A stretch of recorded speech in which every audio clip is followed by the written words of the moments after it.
بسم اللہ الرحمن الرحیم۔ السلام علیکم ورحمۃ اللہ وبرکاتہ۔ حضرت علی کرم اللہ وجہ نے فرمایا، روٹی کی بد دعا سے آج تک کوئی نہیں بچ سکا۔ اگر روٹی نے آپ کو بد دعا دے دی،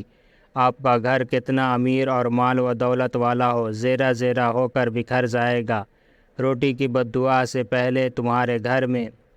روٹی اور رزق بچ جایا کرتا تھا۔ روٹی کی بد دعا کے بعد تمہارے گھر میں فقاؤں کے لپیٹ میں آ جائے گا۔ تم روٹی کھانے کو ترسو گے، مگر روٹی تم سے بہت دور بھاگے گی۔ آپ روپے کو ترسو گے، آپ کا نصیب تباہ کر دے گی۔ روٹی کیوں اور کب بد دعا دیتی ہے، ہر مومن مسلمان انسان پر لازم ہے یہ دیکھ کہ رزق کی بد دعا انسان کو کس طرح بے برکتی اور غربت کی طرح لے جاتی ہے۔ سب سے بڑا سوال روٹی کیوں بد دعا دے کر غربت کی طرف لے جاتی ہے، اور ہمارے رزق ہمیں کب بد دعا دیتا ہے اور کیوں دیتا ہے۔ اس کے متعلق حضرت علی رضی اللہ تعالی عنہ سے کیا ارشاد مبارک فرمایا، اور ساتھ ہی اس کے بارے میں پہلے تمام اپنے ناظرین سے دست آداب گزارش ہے، اس ویڈیو کو پوری ضرور دیکھیں تاکہ یہ ویڈیو میرے تمام مسلمان بھائی بہن کو فائدہ پہنچائے، اور بہت زیادہ فائدہ مند ویڈیو ہونے والی ہے، اور اپنے گھر کے خواتین کو بھی اس کے بارے میں ضرور علم ہونا چاہیے تاکہ روٹی کی بد دعا سے بچا جائے۔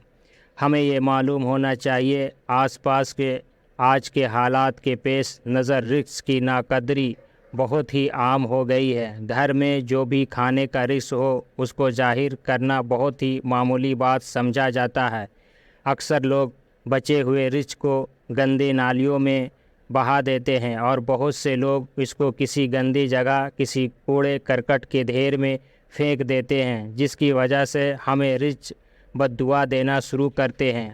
اور گھر میں بے برکتی پیدا ہونا شروع ہو جاتی ہے۔ اس بارے میں ہمارے نبی کریم صلی اللہ علیہ وسلم کسی مجلس میں تشریف فرمائے تھے۔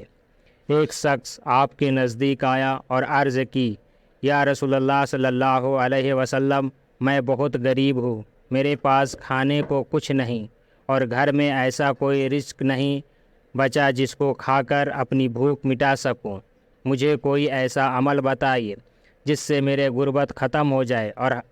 مجھے اللہ رب العزت مال و دولت عطا فرمائے۔ ہمارے نبی کریم صلی اللہ علیہ وسلم نے اس شخص کو فرمایا، تم گھر میں چاول پکا کر کھایا کرو، اس عمل سے تمہارا غربت کا مسئلہ حل ہو جائے گا۔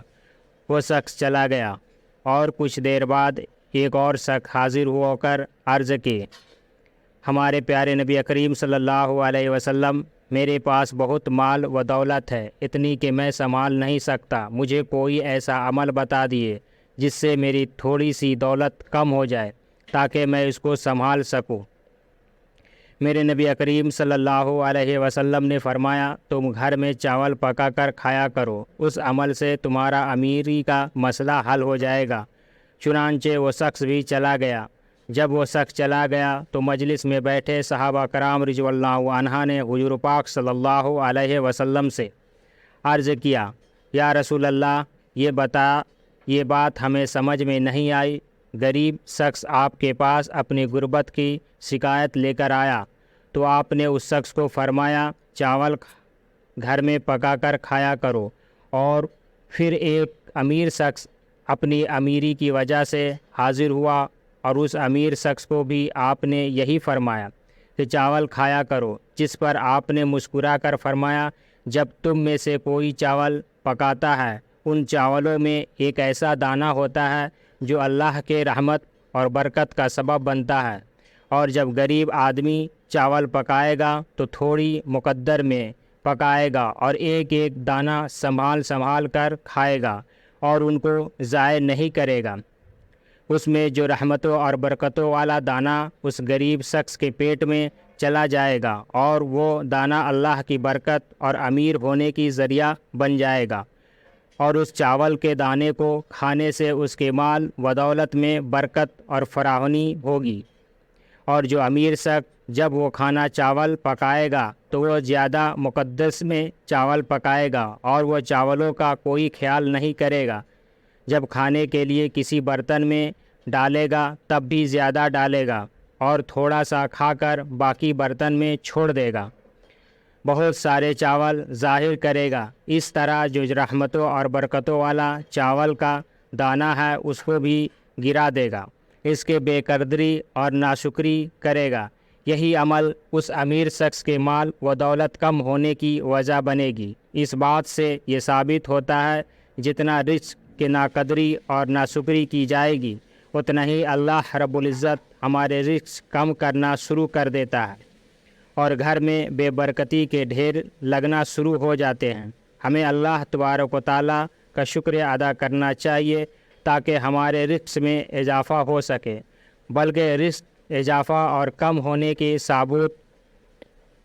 براہ راست قرآن مجید کی اس آیت کریمہ سے ملتا ہے، جس کا مفہوم اور ترجمہ یہ ہے۔ اللہ رب العزت نے فرمایا، اگر تم میری نعمتوں کا شکر ادا کرو گے تو میں ان کو بڑھا دوں گا، اور اگر تم شکر ادا نہیں کرو گے تو اللہ کا عذاب بڑا سخت ہے۔ اس سے یہ ثابت ہوا کہ ہمیں اللہ تعالیٰ کی نعمتوں کی قدر کرنی چاہیے، اور قدر کا شکریہ کے ساتھ بہت بڑا تعلقات ہے۔ جب انسان رزق کی قدر کرے گا تو اللہ تعالیٰ کا شکر ادا کرے گا تو اس کی رزق میں اضافہ کا سبب بنے گا، اور جو انسان جس چیز کو بھی ناقدری اور ناشکری کرتا ہے، اللہ تعالیٰ کا شکر ادا نہیں کرتا، اس شخص کے رزق میں بے برکتی اور پریشانیاں اور ناکامیوں کا سبب بنتا ہے۔ اس لیے ہمیں چاہیے ہم رزق کی قدر کریں، اس کو ہرگز ضائع نہ کریں،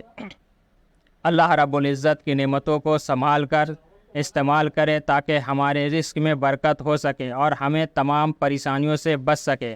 رزق کی ناقدری اور اللہ رب العزت کی ناشکری کا کیا نقصان ہے؟ حضرت علی رضی اللہ تعالیٰ عنہ ایک مرتبہ حضرت علی کرم اللہ وجہہ لوگوں کو اخلاق اور دین اسلام کا درس فرما رہے تھے۔ آپ سے پوچھا گیا، امیر المومنین، میں اچانک عذاب میں مصیبتوں کی وجہ سے میرے گھر کی تنگ دستی ہے،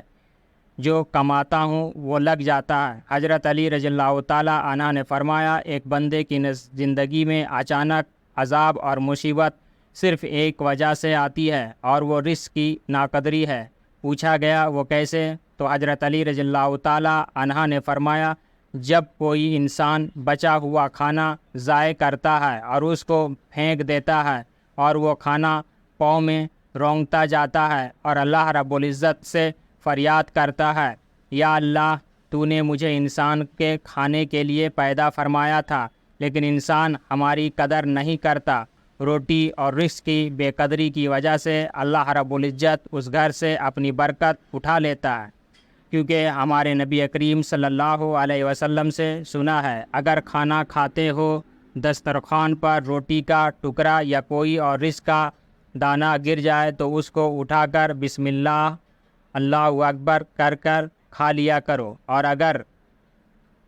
گرا ہوا روٹی کا ٹکڑا تمہارے لیے صفا کا سبب بنتا ہے اور اللہ تعالیٰ سے فریاد کرتا ہے، مجھ کو اسی گھر میں رہنے دو، اگر چلتے ہوئے کہیں روٹی پڑے نظر آ جائے تو اس کو اٹھا کر بسم اللہ پڑھ کر کہیں صفا جگہ یا کسی اونچی جگہ پر رکھ دیا جائے تاکہ دوسری مخلوقات اس روٹی کو ٹکڑے کو کھا سکے اور روٹی کا ٹکڑا ضائع ہونے سے بچ جائے۔ یہ ثابت ہوا رزق کی ناقدری ایک بہت بڑا گناہ ہے، اور اس کے سزا ہمارے زندگی میں بے برکتی اور تنگدستی غربت کی علامت ہے، اور رزق کی بے قدری اللہ رب العزت کے ہاں عذاب الہی کا سبب بنتی ہے۔ ہمیں چاہیے اپنے گھر کی عورتوں کو سمجھائے رزق کی ناقدری سے بچے، جیسا کہ ہوٹلوں میں دیکھا گیا کہ شادی بیاہ کے موقع پر کتنا کھانا ضائع ہوتا ہے اور پھینک دیا جاتا ہے، یہاں تک کہ لوگ پکے ہوئے کھانے کو نالیوں میں بہا دیتے ہیں۔ یہ عمل بہت بڑا گناہ ہے، اور یہی وجہ ہے آج کے دور میں ہر شخص پریشان ہے، ہر شخص روزی کی تنگی مبتلا ہے اور شکایت کرتا نظر آ رہا ہے۔ رزق اور کمائی میں برکت ختم ہوتی چلی جا رہی ہے، گھروں میں لڑائی جھگڑے شروع ہو گئے ہیں۔ یہ سب ہمارے لاپرواہی اور اللہ رب العزت کے دیے گئے رزق کی بے قدری کی وجہ سے ہم در بدر کی ٹھوکریں کھا رہے ہیں۔ ہم اللہ تعالیٰ کے عطا کیے گئے رزق کی قدر کریں۔ اللہ رب العالمین ہمیں دین میں ہزاروں نعمتوں سے نوازتے ہیں، اس لیے ہمیں چاہیے ہر نعمت کا شکریہ ادا کریں، کیونکہ یہ تو قرآن پاک فرماتا ہے جتنا اللہ رب العزت کا شکر ادا کرو گے اتنا تمہاری نعمتوں میں اضافہ ہوگا۔ اگر تم شکر ادا نہیں کرو گے تو تمہاری نعمت تم سے چھین لی جائے گی، اور کہا جاتا ہے کہ اگر کسی قوم سے روٹی روٹ جائے تو دوبارہ اس قوم کے پاس جانے کے لیے اللہ رب العزت سے فریاد کرتی ہے، اے میرے اللہ، یہ بے قدر لوگ ہیں، یہ آپ کے دیے گئے رزق حفاظت نہیں کرتے، مجھے اس لیے اس قوم کے پاس مت بھیجنا۔ ہم روٹی کی قدر کریں اور رزق کی ناقدری سے بچیں، اللہ کی ناشکری سے بچے۔ اللہ تبارک و تعالیٰ سے دعا کرتے ہیں ہم رزق کی قدر کرنے کی توفیق عطا فرمائے، اور ہم سب مسلمانوں کو رزق کی تنگی سے دور فرمائے، اور اللہ رب العزت ہم سب کا حامی و ناظر ہو، آمین۔